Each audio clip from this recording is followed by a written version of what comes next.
is your host, Cora Dive, bringing you another foray into mythology. Today, we're going to be looking at the article, The Power of Hero Stories. So, bring up any materials that you need, and let's get to it. The Power of Hero Stories. Have you ever noticed that people love stories about heroes? Movies about Batman, Superman, Wonder Woman, and Spider Man pack the theaters. Books that take readers to far off lands and let them experience epic quests are bestsellers.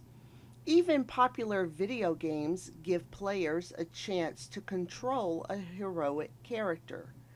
This love of heroes isn't just a phenomenon in our culture either.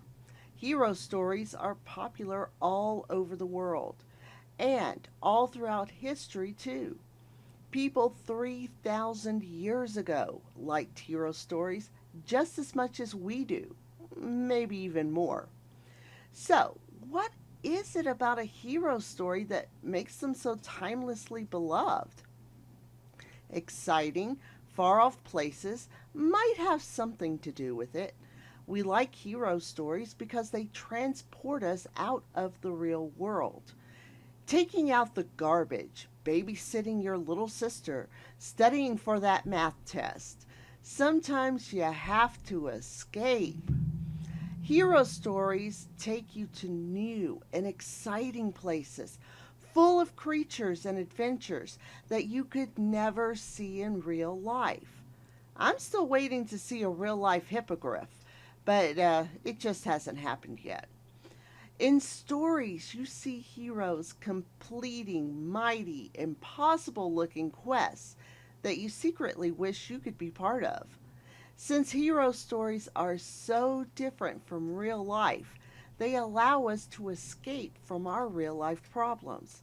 And we all need that every once in a while, even as adults. We also love hero stories because of what they can teach us about real life. You may think, I don't buy it. I don't have superpowers. I've never pulled a sword out of a stone. Well, all these statements are true, but stories are sneaky. While you may be experiencing imaginary adventures, you're learning real life lessons. By being there with heroes as they face their struggles and seeing how they react to problems, stories teach us how we should act when we come up against our own obstacles. You may never literally slay a dragon or defeat a supervillain, but you will encounter your own problems, which sometimes seem just as terrifying and impossible. Two of the greatest storytellers of all time, J.R.R. Tolkien, author of The Hobbit and The Lord of the Rings, and C.S. Lewis, author of the Chronicles of Narnia, said that stories have a special power, a healing power. It's easy for us to get caught up in the struggles of everyday life. We see our problems piling up, and we forget that there is hope and help available to us. But when we enter the imaginary world of a story, it's like we're healed of a sickness. The attitude of the story's hero reminds us that we need to have courage too. The hero's problem of saving the whole world makes our real life problems seem smaller. We remember to hope.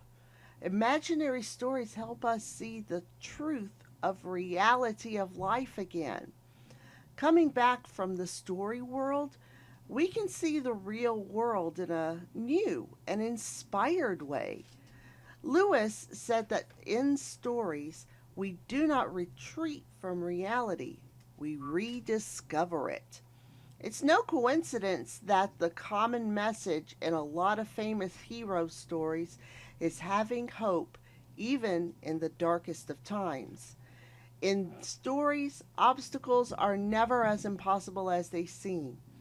All the giants can fall, All the dragons have a weak spot. If that theme of hope can spill over into real life, it can change everything. This is the end of the Power of Heroes article.